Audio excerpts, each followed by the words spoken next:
we are finally ready to sketch rational functions. I'm very excited. So here's a rational function. Of course, you know what makes it a rational function. It is, in fact, a ratio, a fraction. Rational, ratio, fraction. I mean, that's what makes it a rational function. You know what I'm saying? I know what you're Is that saying. working for you? Okay. So I'm just going to sort of go through this protocol here and then see if I can draw myself a picture of what this thing looks like. Fantastic. It's helpful to find the X and Y intercepts when you're sketching these things. Of course, the Y-intercept, that is the point where you cross the Y-axis. And at that moment, when you cross the Y-axis, the X value is 0. So to find the Y-intercept, what are you thinking, Stuart? I think I'm just going to put 0 in for X. Let's stick in a 0 for all the X's. I put in a 0 for this X. I get -1, right? 0 minus 1. Put in 0 for this X. I get a negative 9. Also known as 1/9.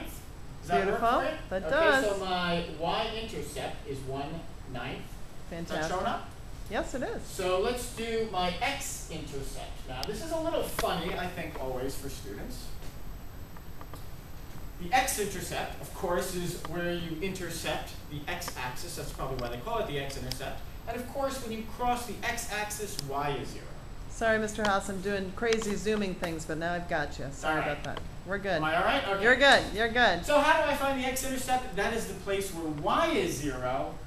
Of course, f of x, if this helps you out, I really could write y here. So how do I make this fraction equal to 0?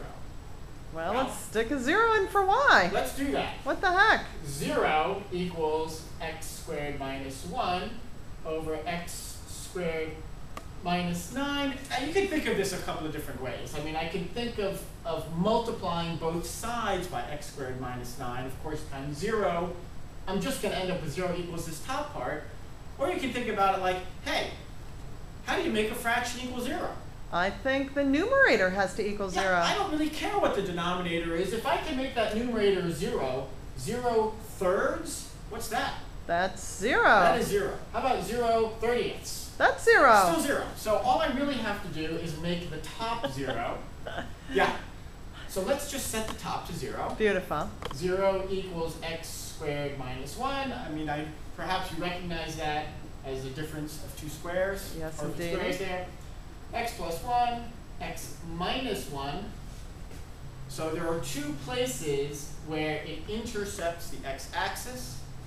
Whatever makes this 0, which is x is -1. Can I write them underneath? Yeah, go X ahead. equals -1, x equals 1. Beautiful. That was very clear, Mr. Haas. All right, thanks. I'm erasing all this, so, I hope that's working out for you. All right, here's what I have so far. X equals -1, I'm going to cross right there. X equals 1, I'm going to cross right there. My y-intercept is 1/9. Well, I'm just going to have to, if that's 1, I guess a 9th would just be like a wee little thing above like that. Is Yeah, that, a wee little point. Yes. A wee little point, just barely above the x-axis. Looking good. So this is other useful information. I want to know what makes this thing undefined. Well, what makes a fraction undefined? I think that's when you have 0 in the denominator. 0 in the denominator makes it undefined, as opposed to 0 in the numerator, which makes it 0. Okay, so let's see what makes the bottom 0. I can factor this again. I have 0 equals x plus 3, x minus 3. Yeah, you're just finding the x's that when you plug it in gives you a 0 in the denominator. Absolutely. That makes sense. Just factor that, so it's 0. So at -3 and +3, it is undefined. X equals -3, x equals +3. And you know, what happens when a rational function is undefined? You've got a hole in your function. You do, and in this case, that's -1, -2, -3. In fact, you are going to have vertical asymptotes Yes, at that you point. are. It's no coincidence that I'm kind of listing both of these things. Hey, it's undefined in these places. There are vertical asymptotes at these places. This is not a coincidence that these are the same values. You know what I'm saying? I know what you're saying. Why don't you make that plus and equals there for your asymptote, your second asymptote. Oops, sorry. There you go. Beautiful. Equals +3. Fantastic. How's that? Good. All right, so I'm drawing my vertical asymptotes. Very nice. Let's see right there. Those are my vertical asymptotes, like that. Beautiful. This is not part of the function. Just means I'm going to approach it, never hit it. Let's check out the end behavior. You're not professionals at this, if there is such a profession. I think there is. Yeah, You picked some good money Good profession. All figuring right. out. So what happens when x goes to infinity? Now we're getting interesting. Yep. I'm looking at the controlling term on top and the controlling term on the bottom. Well, they happen to be the same, actually. So a million squared over a million squared, a billion squared over a billion squared, they're both growing at the same rate. You know by now, of course, that that's just 1. You can really even think of it as just, I'm going to say the No, just say cancel. divide. Don't say divide. cancel. Okay. You can divide x squared by x squared, you're going to end up with 1. 1. Yeah. Yeah. So as x approaches infinity, y approaches 1. Same thing for negative infinity? Sure. Yeah. Squaring both. Why don't you do a little arrow there? Oh, sorry. Approaches 1. That's right, because that little Approaches minus 1 and that little minus 9 doesn't Absolutely. means it's approaches. just getting close to 1. Therefore, end behavior is really a horizontal asymptote. Therefore, the horizontal asymptote is, That's all is right. the line y equals 1. Horizontal asymptote. Fantastic. Right here, that's my horizontal asymptote. Very nice. No coincidence, again, that these are the same thing, right? I mean, end behavior, that's the horizontal asymptote. Yes, it That's is. Right? That's it Okay. is. Fantastic. So ready to sketch a thing. Fantastic. Here we go. So can I just ask a quick Please. question? So the horizontal asymptote doesn't really affect the graph, in the small That is axis. correct. I could even cross a horizontal You can. asymptote.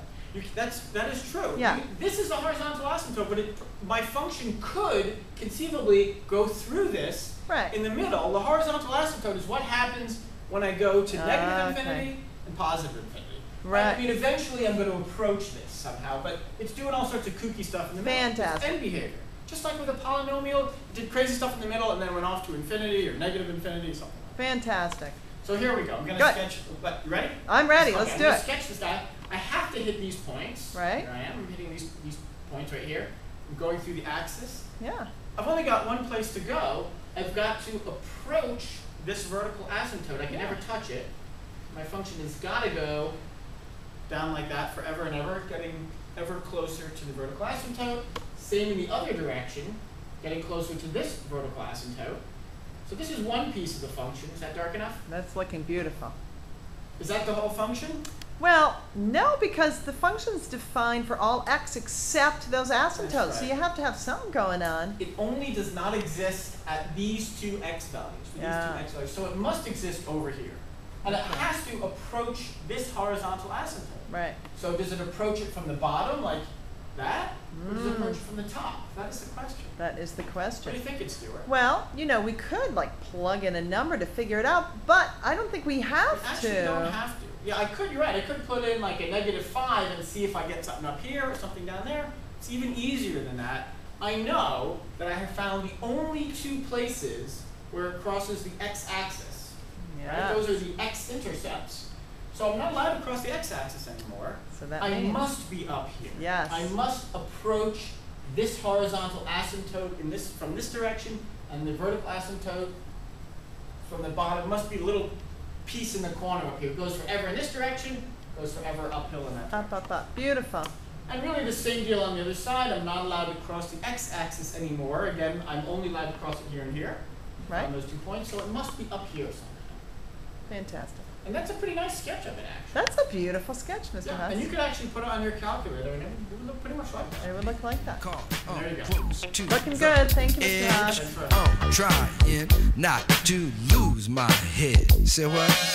It's like a jungle sometimes. It makes me wonder how I keep from going under. It's like a jungle sometimes. It makes me wonder how I keep from going under.